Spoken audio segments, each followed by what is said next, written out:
Yo, how about it, y'all? You got Hawg? How's my mullet coming in? Is it looking good? Probably not. Yeah, so you know what today is? Diablo 2 Resurrected, Season 2 start, ladder, whatever you want to call it, right? The reason for this video, in my community, and if you ain't a member of there, you're more than welcome. There's a link in the description there for our Discord. Make sure you get in there. Got a great community, got a bunch of folks in there from all different walks of life, playing all different kind of games, right? So a lot of Diablo 3 players, there's some D2R players, there's some, just pure gamers, play all different kind of stuff. But when we seen the season start was coming out, I'm an OG D2 player, so I definitely want to try, even if it's for 2 or 3 days, to run the season 2 for D2R. But I do have a couple of guys that have never played D2R or D2, and they're going from D3.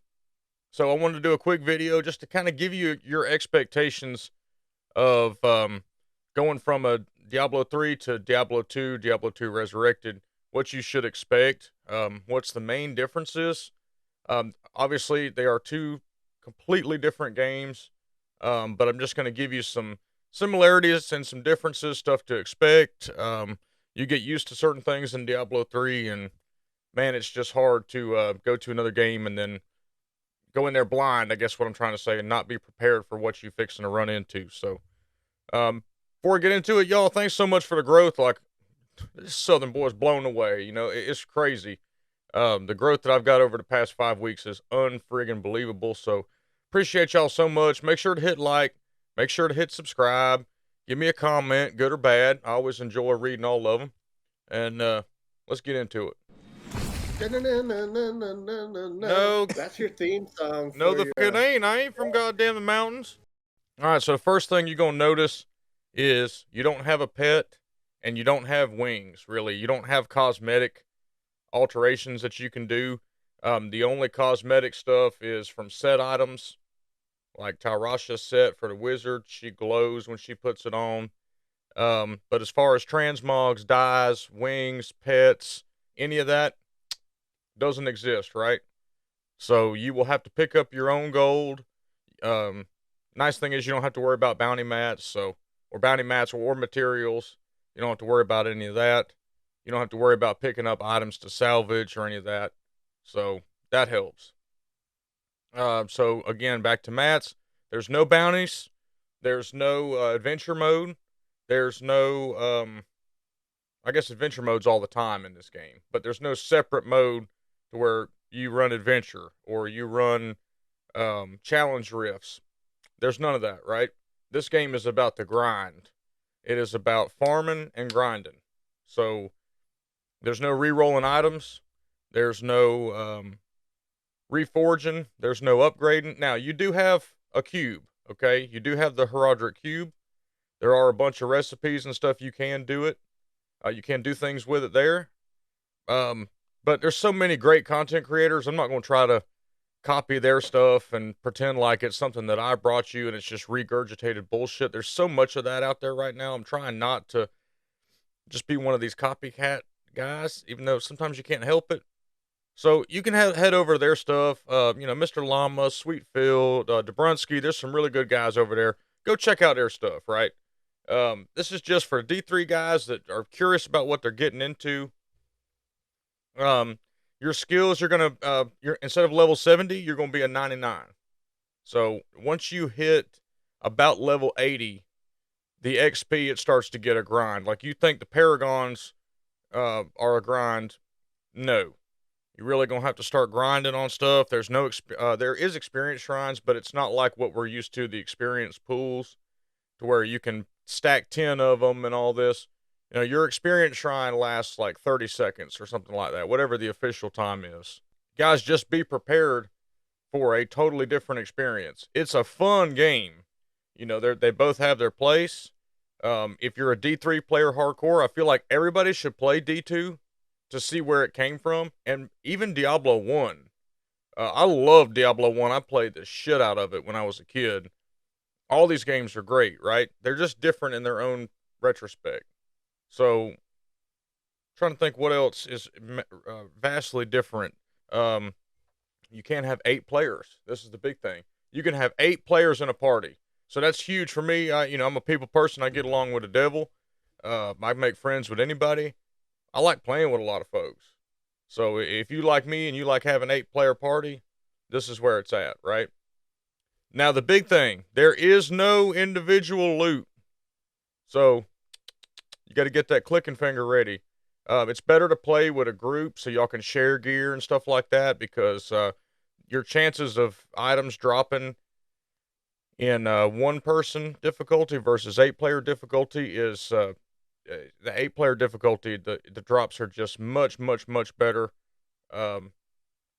It is I don't know the official word. Y'all gonna crucify me for this. Not linear, but it is a gradual, or someone will tell me in the comments. But the more people that you get in, the harder it gets in a difficulty. Similar to D3, right? But your drop rate also gets affected.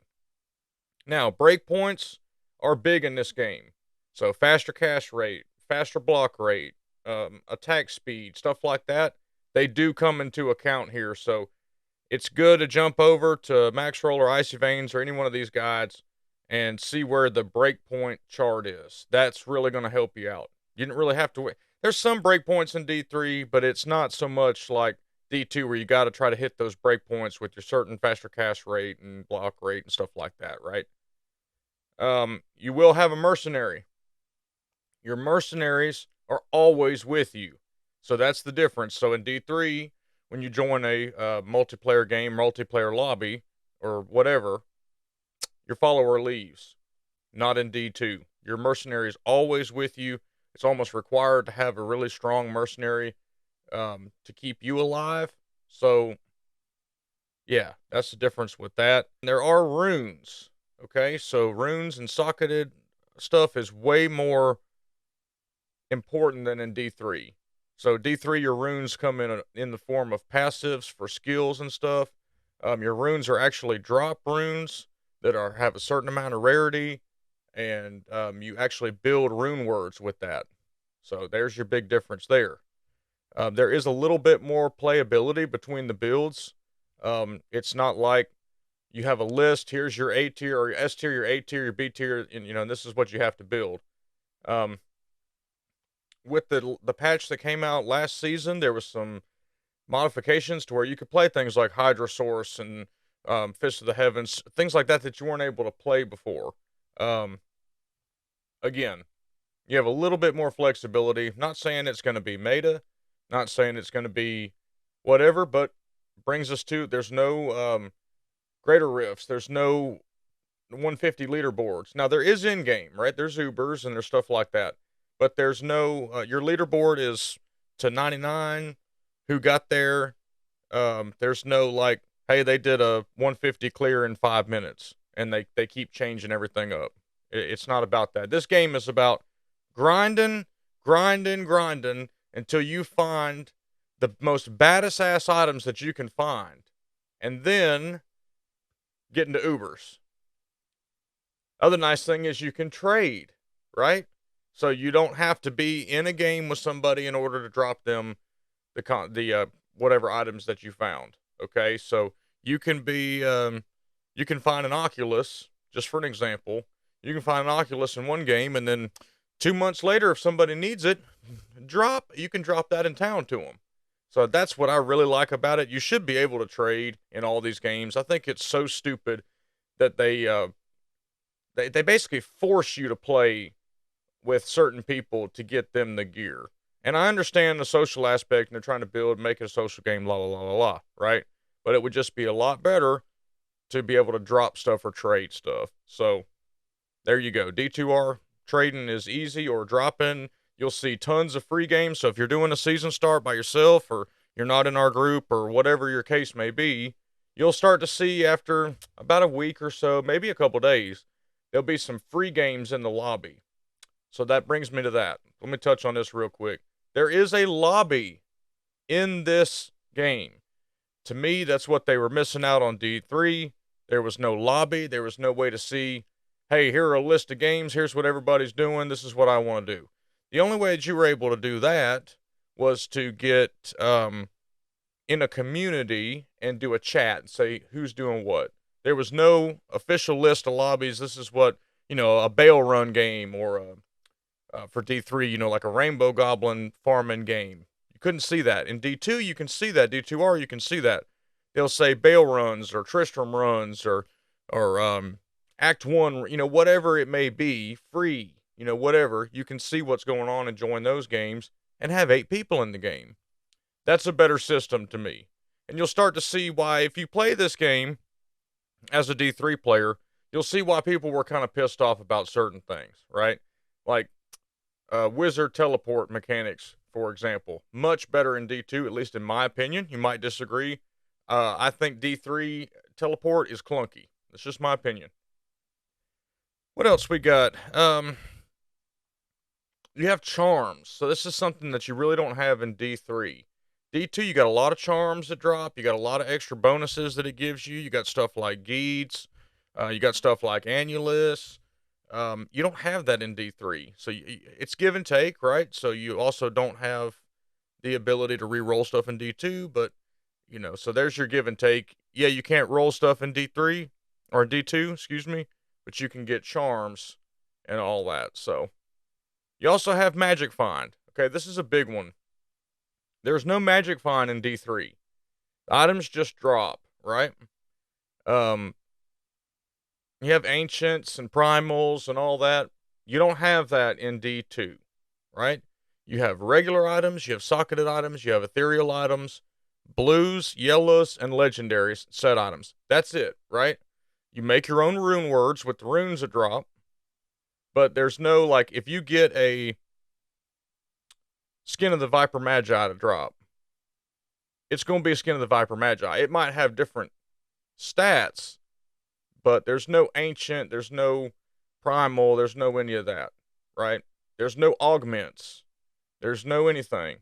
And that's where the trading comes in, because you can have a really badass, let's say, Shaco, and you need an Arachnid's Mesh. You can trade, because that guy his stats might be better than the one he has. Whatever, you get what I'm saying, right? You don't come to this channel for me to be like Vegito and break it down. You come here because I just telling you like it is.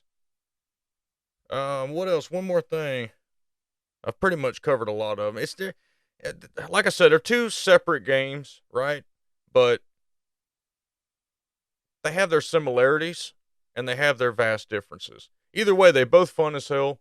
This season start's going to be badass. So if you need some guys to get in and help you out with a season start, we got some spots open for 8-man party. We'd love to have you in. Don't be shy. Join in. Hit the link in the description there. That'd be awesome. So yeah, I just wanted to, I hate to say throw this video together, but it's something I've been thinking about since last night. Season start is today, 8 Pacific or 8 Eastern. Is that 8 Eastern, 8 Pacific? All right, 8 p.m. Eastern, 5 Pacific. Okay. Either way, great game. I'm going to wrap it up because I can sit here and ramble with y'all all day. This is a fantastic game. Give it a start. Give it a try, even if it's just for a couple days.